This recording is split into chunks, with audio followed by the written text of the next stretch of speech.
সুপ্রিয় শিক্ষার্থী, যে যেখান থেকে দেখছেন এবং শুনছেন, আশা করি আপনারা ভালো আছেন। এই মুহূর্তে আমি আলোচনা করাবো x square 4x³ + 7 whole square dx. এনিউ 2013 সালে এসেছিল অঙ্কটি। আমি সমাধান করাবো। দেখেন, আগের নিয়মে হবে এক্স স্কোয়ার, এটা মানে আমি কি ধরছি জে, তারপরে কি হলো স্কোয়ার ডিএক্স। এটা কি ডিএক্স লেখা যাবে না? তাহলে আমি আগের নিয়মে ধরি কমা জেড ইকুয়াল 4x³ + 7। তাহলে উভয় পাশে কি করেছি? অন্তরীকরণ করেছি। 4x³ + 7 dx DZ dx. অন্তরীকরণ করেন তো দেখি কত হয়।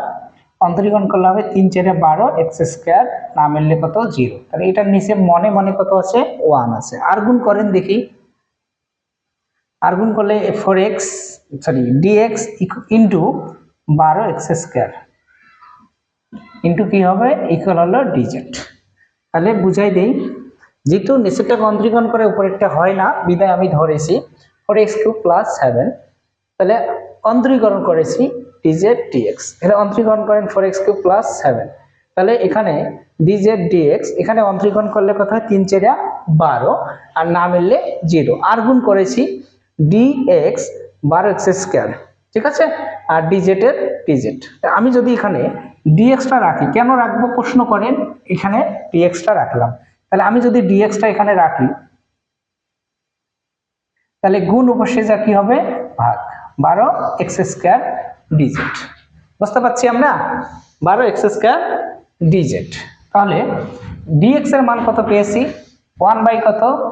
12x² DZ. বুঝতে পারছেন? তাহলে এই x² আর এই x² কি গেল? কাটা গেল। তাহলে এখানে কি হলো? x² আর x² যদি আমরা কেটে দেই, তাহলে বাকি থাকে কত? দেখেন, 1/zx² 1/12 ডিজেড। তাহলে 1/12টা সামনে নেওয়া যায় কিনা? যায়। যদি সামনে নেওয়া যায়, জেডটা উপরে নিয়ে গেলাম, তাহলে মাইনাস উপরে হয়।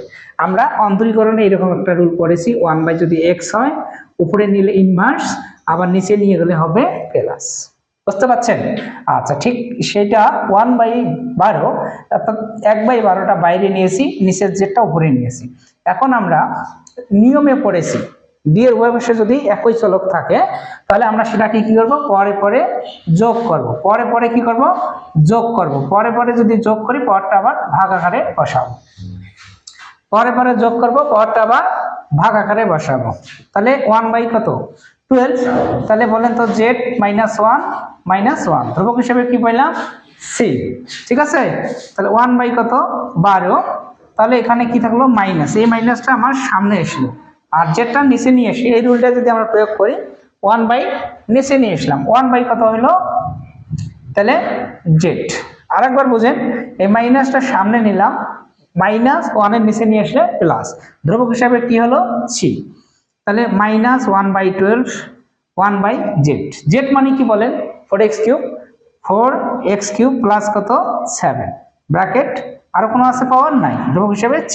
এখন যদি এখানে গুণ চিহ্ন থাকে, উপরে উপরে আমরা গুণ করতে পারি, 1 একে 1। তাহলে 12 4x³ প্লাস কত? 7 ধ্রুবক হিসাবে c। আমি বোঝাই দিচ্ছি, আবারও আপনারা দেখতে থাকেন। বলেন x² আছে, নিচে 4x³ প্লাস কত? 7, তারপরে স্কয়ার dx। বুঝতে পারছেন?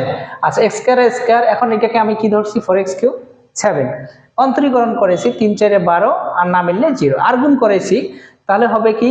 dx 12x² ডিজেড একে ডিজেড। তাহলে dxটা রাখলাম, গুণ পাশে গিয়ে কি হলো? ভাগ হলো। তাহলে x² এটা মানে কি? z, তারপরে স্কয়ার, এটা মানে কি পেলাম? 1/12² 1/12², বাকি থাকলো কি? ডিজেড। তাহলে স্কয়ার আর স্কয়ার যদি আমি কেটে দেই, বাকি থেকে 1/z² 1/12। 1/12টা বাইরে নিলাম, তাহলে বাকি থাকলো 1/z²। z² যদি আমরা উপরে নিয়ে যাই ইনভার্স, উপরেরটা নিচে নিয়ে আসলে প্লাস। তাহলে ডি এর উভয় পাশে একটা রুল ছিল, সেটি হলো 2 নম্বর রুল। ডি এর উভয় পাশে যদি একই চলক থাকে সেটা পাওয়ারে পরে যোগ করব এবং পাওয়ারটাকে ভাগাকারে বসাবো।